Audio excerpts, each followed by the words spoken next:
Selamat datang dalam pembelajaran daring kelas 5. Assalamualaikum warahmatullahi wabarakatuh. Selamat pagi anak-anakku kelas 5. Bagaimana kabar kalian hari ini? Tetap semangat untuk belajar ya. Sebelum kita mulai belajar, ayo kita berdoa terlebih dahulu agar kalian diberikan kemudahan untuk berpikir. Hari ini kalian akan mempelajari tema 8, subtema 1, manusia dan lingkungan, pembelajaran 2.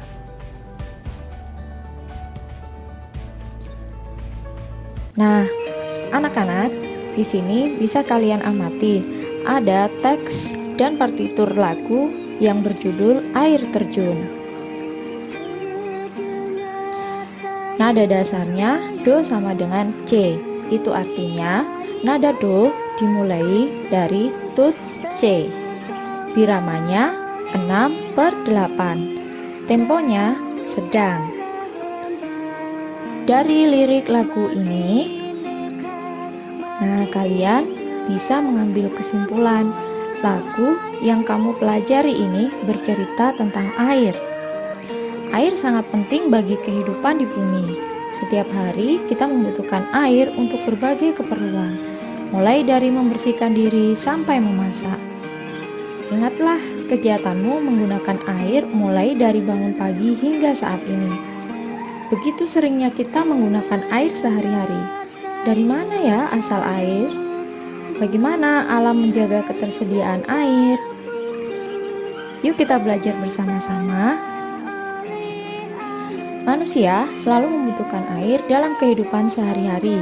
Kegunaan air antara lain untuk keperluan rumah tangga, pertanian, industri, dan untuk pembangkit listrik. Begitu besarnya kebutuhan manusia akan air. Kita bersyukur air senantiasa tersedia di bumi.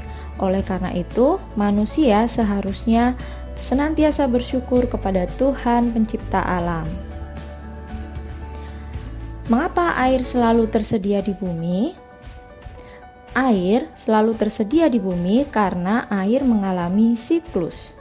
Siklus air merupakan sirkulasi atau perputaran air secara terus-menerus dari bumi ke atmosfer, lalu kembali ke bumi.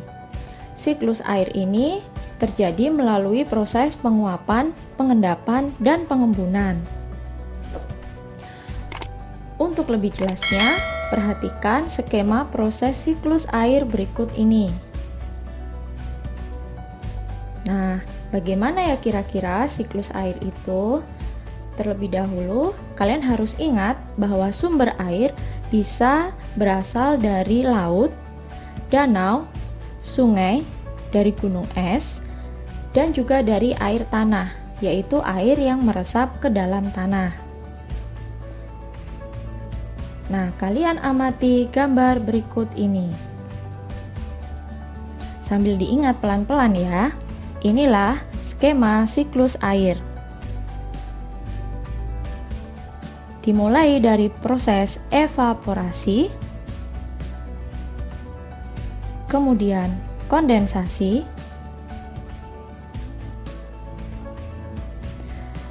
presipitasi,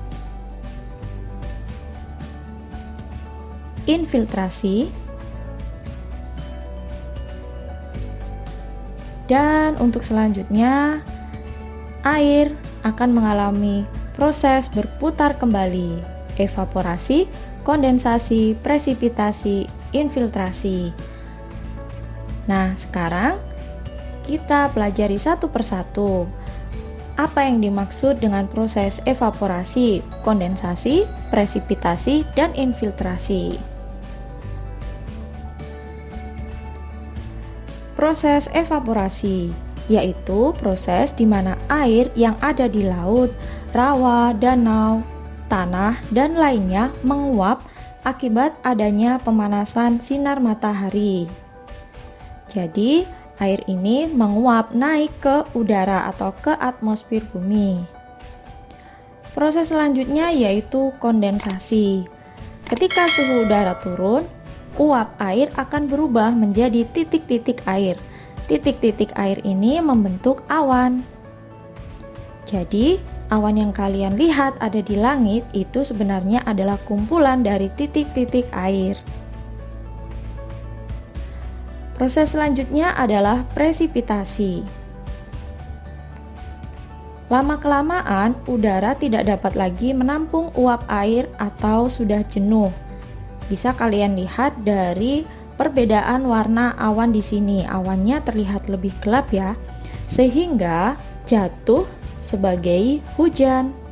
Jika di bawah 0 derajat Celcius, maka proses ini akan berbentuk menjadi salju atau hujan es.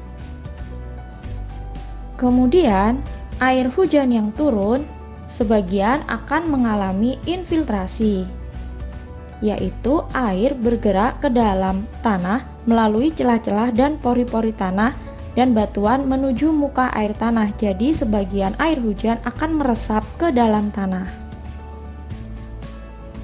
Sebagian lagi, resapan air ini akan kembali ke sungai atau ke laut. Air hujan akan turun di darat maupun di laut. Air hujan itu akan jatuh ke tanah atau perairan. Air hujan yang jatuh di tanah akan meresap menjadi air tanah. Selanjutnya, air tanah akan keluar melalui sumur. Nah, di sini kalian akan tahu dari mana asalnya air sumur itu ya. Ternyata itu adalah salah satu contoh air tanah. Air tanah juga akan merembes ke danau atau sungai. Air hujan yang jatuh ke perairan, misalnya sungai atau danau, akan menambah jumlah air di tempat tersebut. Selanjutnya, air sungai akan mengalir ke laut. Namun, sebagian air di sungai dapat menguap kembali. Air sungai yang menguap membentuk awan bersama dengan uap dari air laut dan tumbuhan. Proses siklus air pun terulang lagi, jadi seperti itu seterusnya.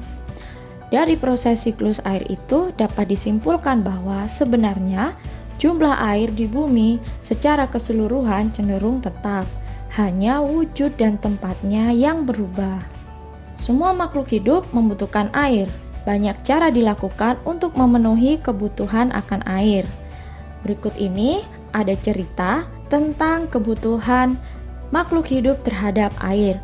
Bacalah cerita tentang air berikut ini. Nah, judul cerita ini yaitu Semut dan Beruang. Pada suatu hari, Beri si beruang melihat ke dalam mata air. Beri mengeluh, sepertinya air di mata air ini semakin sedikit saja. Pasti bangsa semut terlalu banyak mengambil air. Beri lalu menundukkan kepala, melihat ke tanah dengan teliti. Ia melihat seekor semut hitam berjalan membawa guci mungil di pundak. "Berhenti semut," teriaknya. "Aku tak akan membiarkanmu mengambil air di sumber airku lagi. Kamu sudah terlalu banyak mengambil air. Berhenti atau kucakar kau," ancam Beri si beruang. Semut hitam kecil itu tidak memperhatikan teriakan Beri. Ia merangkak ke bawah beberapa helai daun kering. Ia terus berjalan menuju sumber mata air. Beri mencakar dan mengendus daun-daun sambil berteriak, "Tak ada gunanya sembunyi, aku bisa menemukanmu." Semut hitam berteriak dari arah belakang Beri, "Kenapa kamu pelit sekali? Bayi-bayi semut di lembah semut sangat kehausan. Air di mata air ini kan masih banyak sekali, bahkan masih cukup untuk 1000 rusa." "Dengar kataku," geram Beri sambil membalik tubuhnya. "Aku tak akan memberikanmu air lagi. Semua semut dilarang mengambil air di sini lagi." Semut hitam terdiam sebentar, lalu katanya, "Apa boleh buat? Kalau kau sudah memutuskan begitu, tapi aku tetap akan mengambil air untuk bayi-bayi semut di lembah." Beri beruang sangat marah. Namun, semut hitam sudah menghilang lagi ke bawah daun-daun kering. Beri mencarinya, tetapi ia tidak dapat melihat apa-apa di rumput. Akhirnya, ia kembali dengan jengkel ke sarangnya di dekat pohon oak. Semut-semut yang haus menunggu di lembah semut. Setelah menunggu cukup lama, akhirnya mereka berbaris menuju mata air. Salah satu semut melihat guci air milik semut hitam yang tergeletak di jalan. Pasti semut hitam mendapat masalah. "Lihatlah, ini kucinya." Tapi dia tidak tampak. Mereka memungut guci itu dan terus berjalan. Saat itu seekor kelinci mengintip dari balik semak. Kelinci itu mengangkat telinganya dan berbisik, "Jangan pergi ke mata air itu, pulanglah, kalian dalam bahaya." Berry sedang marah. Ia bilang air di mata airnya berkurang. Ia akan mencakar semut-semut yang berani mengambil air dari mata airnya. Akan tetapi semut-semut itu tidak takut. "Mana beruang itu sekarang?" tanya mereka. "Ia sedang di rumahnya beristirahat," jawab kelinci. Semut-semut itu berbaris seperti tali sepatu di rumput. Mereka melihat seekor tupai duduk di pohon dan bertanya, "Apa kami sedang berjalan tepat ke arah sarang beruang?" Ya, ini memang jalan ke arah sarangnya," jawab tupai. "Tapi sebaiknya kalian balik ke rumah." Berry beruang dari tadi berteriak terus. Katanya, kalau kalian mengambil air dari mata airnya, ia akan mencakar kalian. Akan tetapi, semut-semut itu tak mau kembali. Mereka terus berbaris seperti tali sepatu di tanah. Hari hampir malam ketika mereka tiba di depan pohon oak tua. Mereka melihat sekeliling dan menemukan sebuah retakan di tanah. Mereka masuk ke dalamnya dan mulai menggali sebuah lubang. "Apa yang kalian lakukan? Kenapa kalian menggali?" tanya tikus tanah yang merasa terganggu dari tidurnya. "Kami ingin menangkap Berry beruang. Kami sedang membuat jebakan untuknya," kata para semut. "Bahaya sekali," seru tikus tanah. "Dia pasti sudah menangkap semut hitam saudara kami. Ia juga berniat mencakar kami, hanya karena kami mengambil air di mata air," kata semut-semut.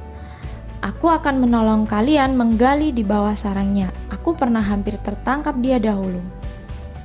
Seharian itu, para semut dan tikus tanah menggali lubang di bawah sarang Berry. Mereka terus menggali selama 10 hari. Berry beruang sama sekali tidak curiga. Suatu malam, di hari ke-10, Berry beruang kembali ke sarangnya dengan hati gembira. Ia berhenti di depan rumahnya di pohon oak dan berkata pada dirinya, "Aku sudah makan dan minum sampai kenyang. Satu-satunya yang bikin aku jengkel adalah semut-semut itu. Mereka masih berani mengambil air dari mata airku.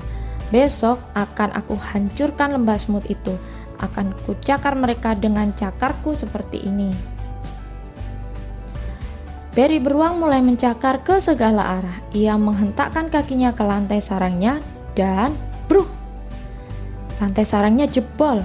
Berry beruang jatuh ke lubang di bawah sarangnya. Lubang itulah yang telah digali para semut dan tikus tanah.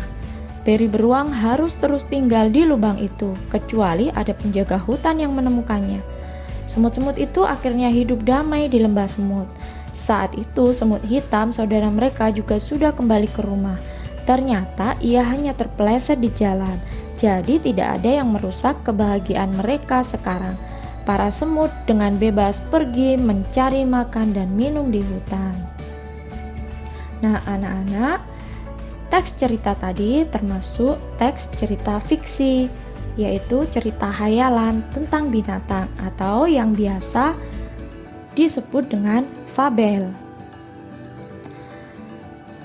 Teks cerita fiksi tersebut, jika kalian tulis urutan peristiwanya, maka akan seperti ini.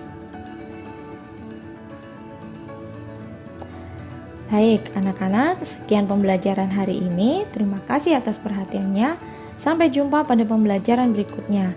Assalamualaikum warahmatullahi wabarakatuh.